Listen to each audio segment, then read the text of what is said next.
Howdy my totalies, always Tubular Gamers, we're back with, you guessed it, another video.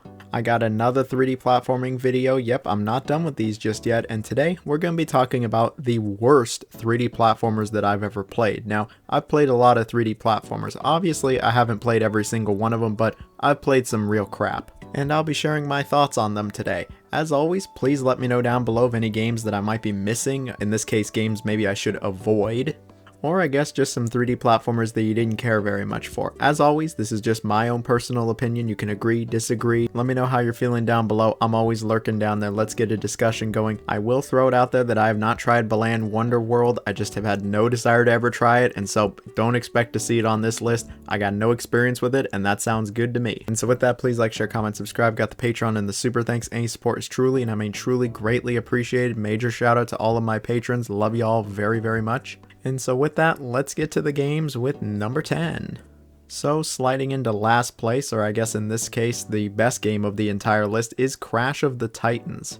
Now throughout the years there have been a number of bad Crash Bandicoot games, but most of them were not the 3D titles. Most of the bad Crash games are spin-off, party games, etc. It wasn't any of the main series. Like sure, Wrath of Cortex has some serious issues, and Twinsanity isn't great either, but I would still say that those are decent enough games. Crash of the Titans though? No, I've never thought this game was very good. I didn't like this game as a kid, I didn't like the direction they were taking this series, and I certainly don't like it now. This was like the dark ages for Crash Bandicoot, where you had a bunch of shitty tribal tattoos and got on these titans. After this game, there would be Crash Mind Over Mutant, which is a bit better. But yeah, COT, I've never had any love for this game. It's not absolutely terrible like some of the other games I'm going to talk about today. It's not a straight abomination, but I would say it's a very mediocre 3D platformer. So this was the first Crash game to introduce the Titans. Yeah, you remember when Crash would get on these large monsters and then fight other monsters, and the way they described these was you would jack on the monster, and when you would jump off it, you would jack off the Titan. Yeah, they knew what they were doing here. And this concept just never really sat all that well with me. Like, why did Crash need Titans at all? He couldn't get the job done himself? I guess not. In this game, he's kind of weak. He has some combos here and there, but nothing special. And the plot sees him going after Cortex, but now all of these Titans are here. I'll immediately say I've never cared for the character design of this game. Like, I just don't like these redesigns. I don't think anybody likes these redesigns at this point, and if you do, you're probably just nostalgic for them. Trust me, people didn't like them then. People don't like them now. I just don't care much for them. At least the game graphically was okay for the time. Really, my biggest issue with this game is the gameplay. It's a mix of a 3D platformer and a beat 'em up. Unfortunately, the platforming is as basic as it gets. The level design is just super generic, bland, uninspired, and unimaginative. Linear, straightforward levels have always been Crash's bread and butter, but these levels just feel so soulless. They just feel so generic. There's nothing to them. There's no sauce. The sauce is the Titans. And the Titans aren't great either. When you've jacked onto one, you can fight with them, and they usually have like one or two special abilities each. The combat in this game is just painfully mediocre. No, it's not absolutely awful. It doesn't control terribly. It is functional, but it is just so unimaginative and straight up not fun. It just feels okay. The Titans don't really do a great job of feeling all that different from each other. There's not really any combos here. It's about as basic of a button masher beat 'em up as it gets, and the game is the opposite of challenging. From time to time, they try to mix things up and give you like a bigger Titan or a different Titan, and here the game actually shows, a little bit of promise. It's going to do something different, but these moments are few and fleeting. And so what you're left with is just a really uninspired time. I remember as a kid, I thought this game was just kind of boring, but I pushed through it all the way to the end, and I can tell you now as an adult, yeah, this game is very dull. It fails as a beat 'em up, it fails as a platformer, and it just wasn't the direction Crash should have taken. The pacing for the game is quite slow, the game just kind of drags on and starts to get really stale and repetitive, and then it just kind of goes out with a whimper. Again, this game isn't like horrendous or anything, but I certainly can't recommend it, even to the most diehard of Crash Bandicoot fans. And the sequel, Mind Over Mutant, at least had some promise. This, yeah, no, we're good off this. Well, we can't talk about Crash without talking about Spyro, and so here we have Spyro Enter the Dragonfly. You might be wondering, aren't there worse Spyro games than this? Yeah, there are. But like Crash, they're not 3D platformers. Enter the Dragonfly is just a really unfortunate game. It came out when Spyro was still wildly popular, but it was the first game that had nothing to do with the original developers, Insomniac Games, and oh did it show. This game is a huge decline in quality from the previous Spyro game, which I would argue is peak Spyro. Funny enough, this was actually the first Spyro game that I ever played. I played this one as a kid for like an hour and went, wow, this is really boring. Spyro's really lame and he sucks. It wasn't until I got a bit older and found out, hey, you played like one of the worst Spyro games of them all. Try the PS1 games, you might feel differently about Spyro. I went and tried those and thought they were awesome. And then I came back to Enter the Dragonfly and went, maybe I was just missing something. No, Enter the Dragonfly sucks, and as I've gotten older, I've come to dislike this game more and more. So the game sees Ripto returning, and it's up to Spyro and friends to defeat him. The first thing you probably notice whenever you see Ripto is how wide his mouth is. Yeah, this game just doesn't have the best character designs or presentation in general. It looks barely above a PS1 game, and honestly, I much prefer how the PS1 Spyro games look. But you know, maybe that's a bit more subjective. When you talk about the gameplay though, you can immediately see how this is a huge downgrade from all the other Spyro games. While it does try to have a few unique ideas of its own, like the elemental breaths, the game is just a really forgettable, generic, dull experience. While the game controls okay and Spyro feels fine enough and the camera is, I'll just say, functional, you just don't ever really find yourself doing anything all that engaging, exciting, or memorable in this game, especially when you compare it to the other Spyro games. These levels are so big, so bland, unexciting, generic, boring, and they're just incredibly forgettable. Can you really tell me any of the levels from Enter the Dragonfly without looking it up? I certainly couldn't. I had to go look at my old Spyro ranking video I did a few years back. Check it out, it's a good ranking. The game is just so bland, and it's just such a step backwards. The other games had interesting objectives, there were other playable characters that were fun to play as, all of the levels were different from each other, the collectibles were fun to, you know, collect. Spyro had such cool abilities, the games had this cozy, cuddly vibe to them, the boss fights were actually pretty cool, especially some of the chase ones. Here, that's just all gone, and what's replaced it is just some really unimaginative areas, basic puzzles, simple objectives and puzzles, if you can even call them puzzles, and just really uninspired gameplay altogether. Like, it was an absolute chore to get anywhere in this game. I was just like, oh gosh, please let me play something else. I feel like I'm not one to get bored easily with games, but this game was just kind of boring. I thought that as a kid, and I still think it nowadays. I just never thought it got all that exciting. The game is also notoriously broken. It is incredibly glitchy. Even if you're not trying to break the game or make it glitch out, it's just really unpolished. But if you want to break the game or make it glitch out, yeah, it's pretty easy. You can beat the game in under like 12 minutes thanks to the glitches, where Spyro just kind of falls through the floor and you can go to the final boss. And you know, I'm not one for exploits. I try to play through a game how the developer intended, but with Enter the Dragonfly, you know what, the sooner this game is over, the better. It's not an unredeemable dumpster fire, but it's always going to be a pretty crappy game.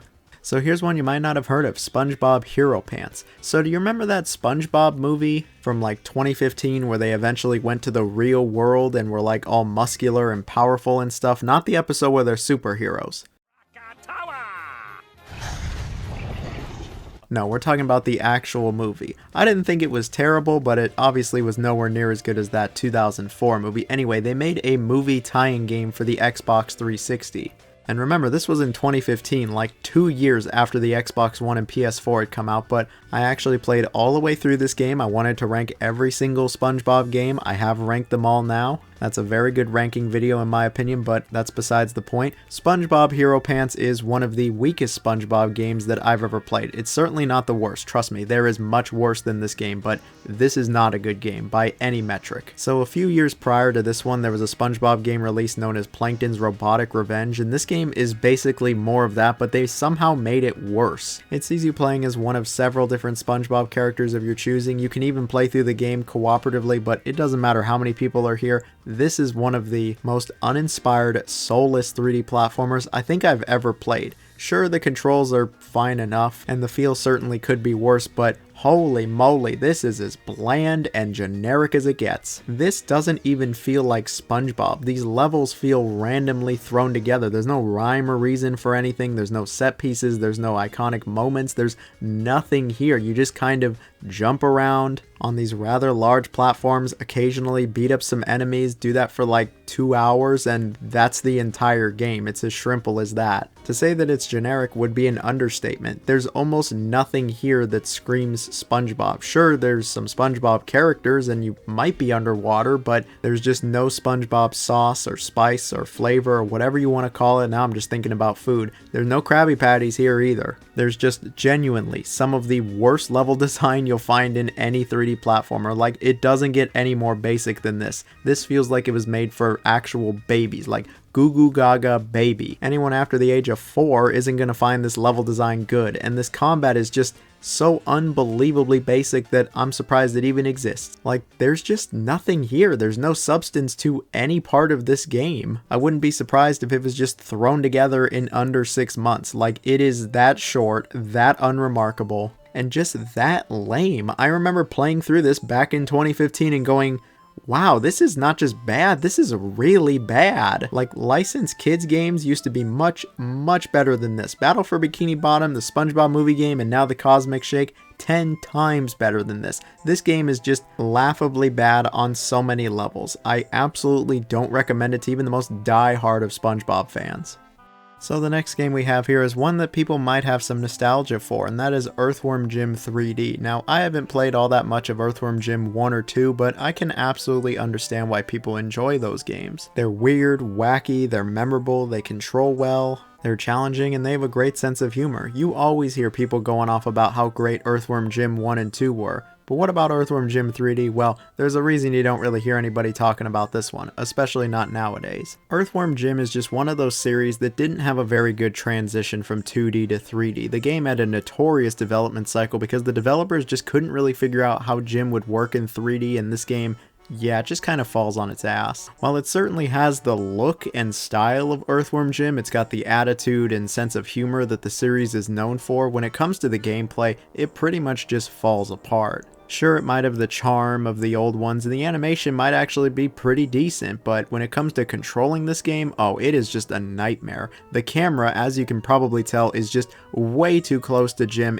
It's just awful. It's one of the worst cameras I've ever seen in a 3D platformer. It's just way too close. It's constantly putting you at a bad position, and it just isn't all that intuitive. It feels like it's working against you a lot of the time. The real enemy of this game is the terrible camera. Jim himself just does not control all that well. He's not satisfying to control. He doesn't have a good feel. His moveset, while it isn't super basic, just isn't all that intuitive, and it's just wildly imprecise. Shooting is also a total pain in the ass. The targeting system, yeah, it's as clunky as it gets. This game is extremely clunky. From the controls, to the feel, to the physics, to the camera, to the level design, to really all of the game, it's just clunky through and through. The other thing worth noting is that this wasn't like an early N64 title. The N64 was years old at this point. Developers had figured out how to make games in 3D, really good games actually in 3D. And so if you think this game feels outdated now, it felt outdated then too. Fighting the enemies just isn't very fun, the boss fights are kind of terrible, the pacing is all over the place, and yeah, it's just not a very enjoyable experience. Even if you love the older Earthworm Jim games, it's probably best to skip this one. So here's one that I think a lot of people have forgotten about, and that is Prince of Persia 3D for the Sega Dreamcast and PC. Now, people talk about the Prince of Persia series having a great 2D to 3D transition, especially with the Sands of Time, but most of them, if not like all of them, have forgotten about Prince of Persia 3D, the first real 3D game in the series. They tried to take the gameplay of the classic games and really translate it over to 3D, but unfortunately, it just completely falls apart.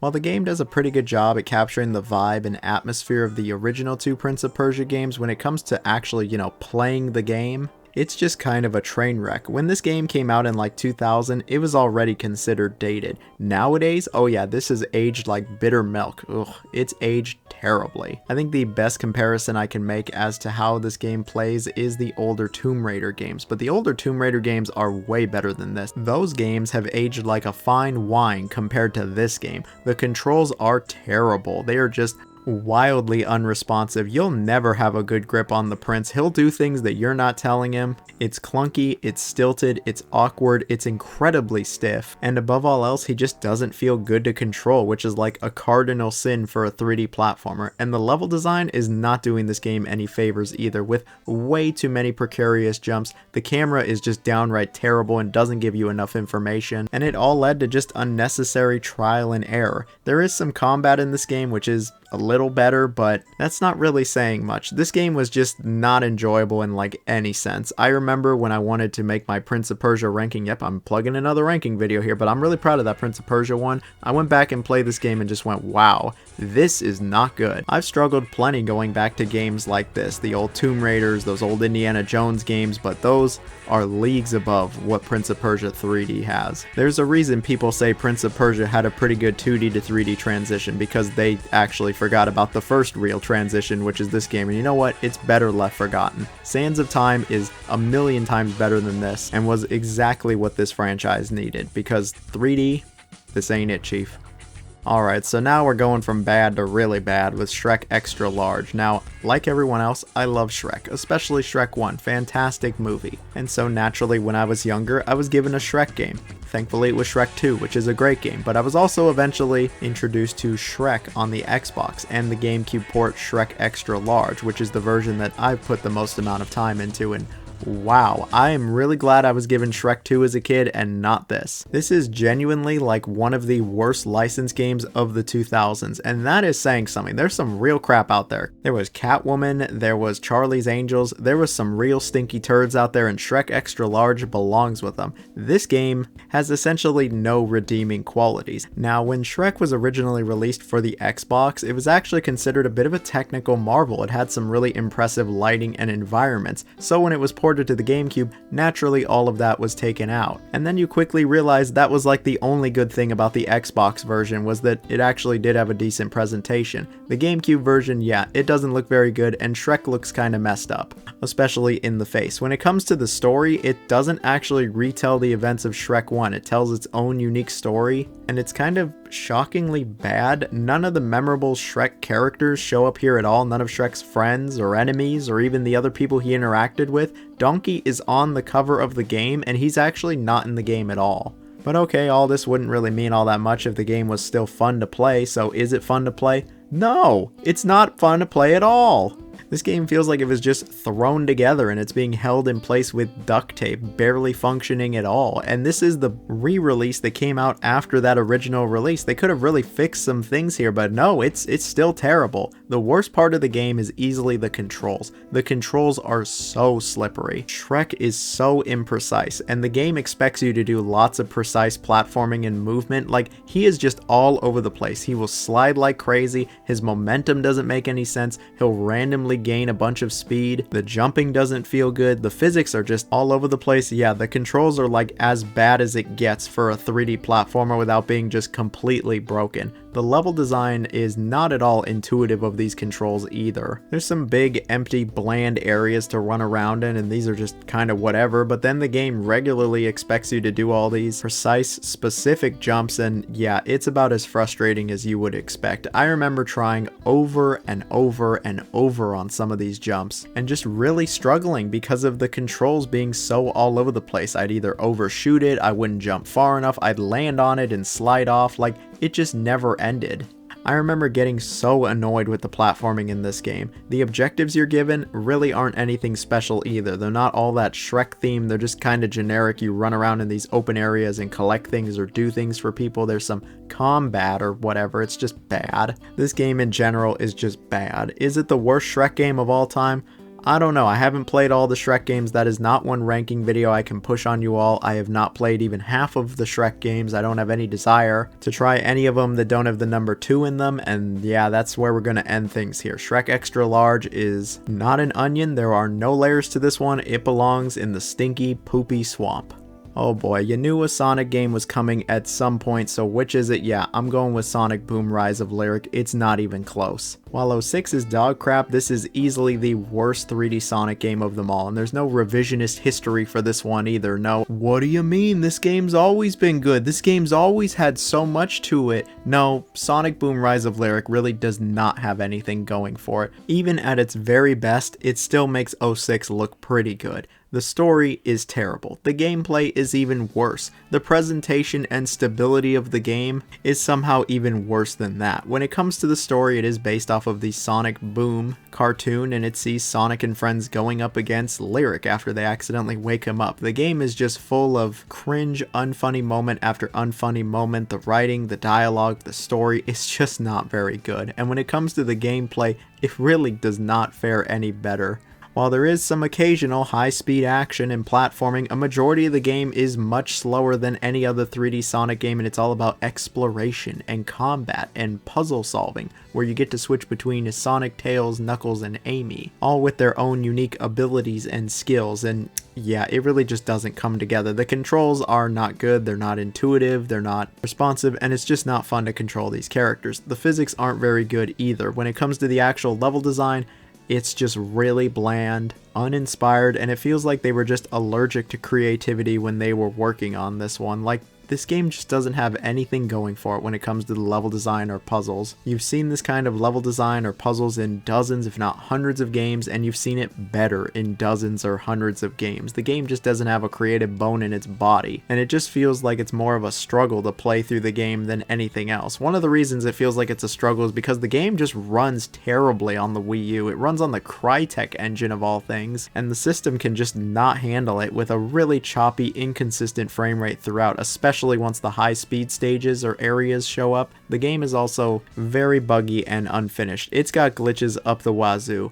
While some of them were actually fixed, like Knuckles infinitely jumping, a lot of them weren't, and you'll still find yourself falling through the environment. Look, I've played a lot of Sonic games, I've ranked all the 3D ones too, but this is genuinely one of the most unfun experiences you could have with Sonic the Hedgehog. It doesn't really get much worse than this. I guess there was Sonic Freeriders, and there's always going to be Sonic Labyrinth, but that's not exactly good company now, is it? The game is notoriously bad for a reason, and I don't think people are going to come back to this one 10, 15 years later and go, no, it's actually good, what are you talking about? But knowing how crazy this community is, there'll probably be some PC port fan mod that tries to fix everything with this one. Just leave it. Just let it die. It's not worth it.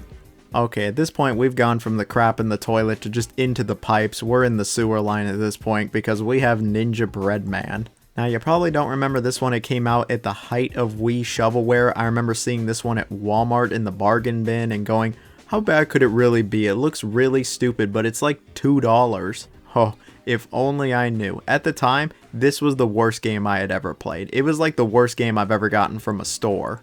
I remember I was just shocked with how bad the game was. I couldn't play more than like 30 minutes of it, and I remember coming back a few years later with a few friends just to see if the game really was as bad as I remember, and it was actually even worse. This game is just unbelievably bad and is genuinely one of the worst video games I've ever played in my entire life. So it sees you playing as this little gingerbread cookie guy who's a ninja fighting other delicious treats, but the game just completely falls apart in every conceivable manner. Sure, from a presentation standpoint, I mean, it doesn't really look any better than an early PS2 game, but it was clearly a budget Wii game, whatever, I'll let that slide. The controls are just shockingly bad. They are some of the worst controls you will find in any Wii game. Of course, it's all about waggling. You gotta waggle the Wii remote, you gotta shake it to jump, to do your attacks, to do basically anything. It's reliant on the motion controls, and it just doesn't work. It flat out just does not work a lot of the time. You'll waggle, you'll shake, and nothing happens. You'll walk off the cliff going, no, I shook the remote. You'll get jumped by enemies. No, I shook the nunchuck. No, it just doesn't work. It doesn't really matter how it feels or if it's precise or the physics or any of that if it just doesn't work, if it's just flat out broken, which it is. When it comes to the level design or what you're doing in this game, does it really matter? Like, you defeat some enemies, there are a few collectibles, and the game isn't even more than like an hour long, but it's so unresponsive and checkpoints are so limited that it's going to take you just an eternity to get anywhere in this game, and you're probably just going to get frustrated and give up like I did. Frustrating, annoying, and it just felt like a waste of my damn time, even back then. I believe the game was released on PS2 where I imagine the controls are better, but this game does not deserve another second of screen time in this video. It doesn't deserve another thought, and so we're moving on. Well, we're moving on to a game that is arguably even worse somehow. Here we have Leisure Suit Larry Box Office Bust, and you might be going, Leisure Suit Larry? You're talking about like that old point-and-click adventure game, right? Yeah, that Leisure Suit Larry. What if I told you that there was a game released in the mid to late 2000s that's actually part 3D platformer and part just kind of action game? Yeah, it feels like a bit of a stretch to call this a 3D platformer, but you do a fair amount of 3D platforming in this game, and the game is just so unbelievably terrible that I have to include it here. When I was thinking about some of the worst platforming I've done in a video game, this game came to mind pretty quick. So this game does have a story about Larry's nephew, the one from Manga Cum Laude, but thinking about the story makes my head hurt. This game is so aggressively unfunny. Like, this game's sense of humor or comedy is just putrid. It is vile. It does not get any worse than this. I cannot believe just how bad everything is from a story, writing, character perspective. How do you make it this? It's impressive. It's impressively bad. Like, I just hated the cutscenes in this game. And when it comes to actually playing this game, I mean, what do you expect? Look where it is on this list. Of course it's awful. It doesn't really matter what you're doing in this game. Platforming, driving around, third-person shooting, any of the other little mini-games this game throws in there, it's all just awful. Dull, lazy, generic, uninspired, terrible controls, terrible feel, bad physics, poor camera. This thing's got the whole freaking shopping list when it comes to being a bad video game. If you can think of a negative trait that you can associate with a video game, this game's probably got it. You'd be hard pressed to find anything good about this game, and when I mean anything, I mean anything. But for some reason, when I was in high school, I thought it would be hilarious if I played through this game and did an entire video on it, back when I had a decent hairline. And you know what I ended up doing with the game? Roll the clip, Jamie. You gotta say something. Leisure Suit Larry, I fucking hate you. Bye-bye. Bye. Oh. And that was the last time I ever saw this game. This footage, yeah, it doesn't look great, but this is the original footage I actually used for that video too, and I don't ever even want to think about playing this game again. Like, 3D platformer games in general just don't really get much worse than this. I would say that this is maybe the worst Xbox 360 game of them all. Unfortunately, Ride to Hell exists, and that one is probably worse, but man, Box Office Bust really isn't far behind, and it's got a lot of platforming in it, and that's why it's on this list. It is truly a disgrace to the Leisure Suit Larry name, and it's unfortunate because I know at some point in the future I'm going to rank all of the games, and I'm going to have to talk about this one again. I really don't want to do that. But anyway, let's just move on to what you probably already can guess is the worst 3D platformer of all time. 3D platformers don't get any worse than this game. And so here it is, the winner of the Hall of Shame. We have Bubsy 3D. Yeah.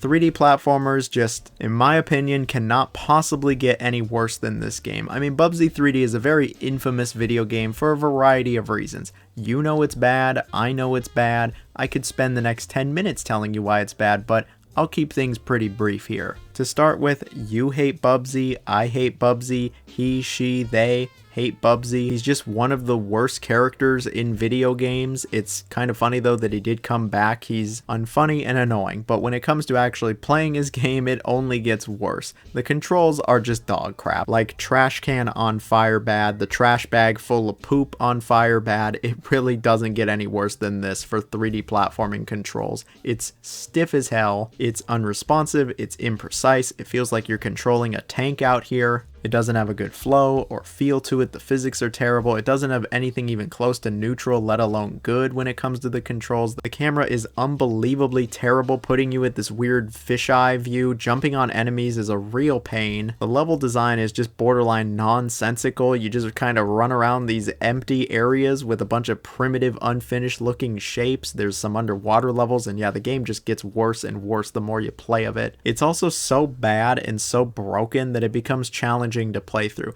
The game is the opposite of fun. It is what you give someone when you're trying to torture them or annoy them. If you can breathe air, you should probably stay as far away from this game as you possibly can. I mean, it's Bubsy 3D. We all know how bad it is. But hey, when I was younger, I thought it would be hilarious if I tried to play through Bubsy 3D. I look back now and I'm like, man, I I really miss that time of my youth when I was still in middle school and high school and I didn't have a care in the world. I didn't have to worry about a job or responsibilities or money or any of that. I would just sit there and play games and relax, and for some reason my idiot self thought that I should play through this game. Well, I've played Bubsy 3D and I never want to play it again. Alright, this is getting a bit sad and retrospective, so I'm just going to end things here. You shouldn't really play any of these 10 games. I think they're all bad for a number of reasons, but some of them are clearly much worse than others. I thought it would be fun to talk about the worst 3D platformers because, you know, you can't have the best without the worst. And so, if you made it to this part of the video,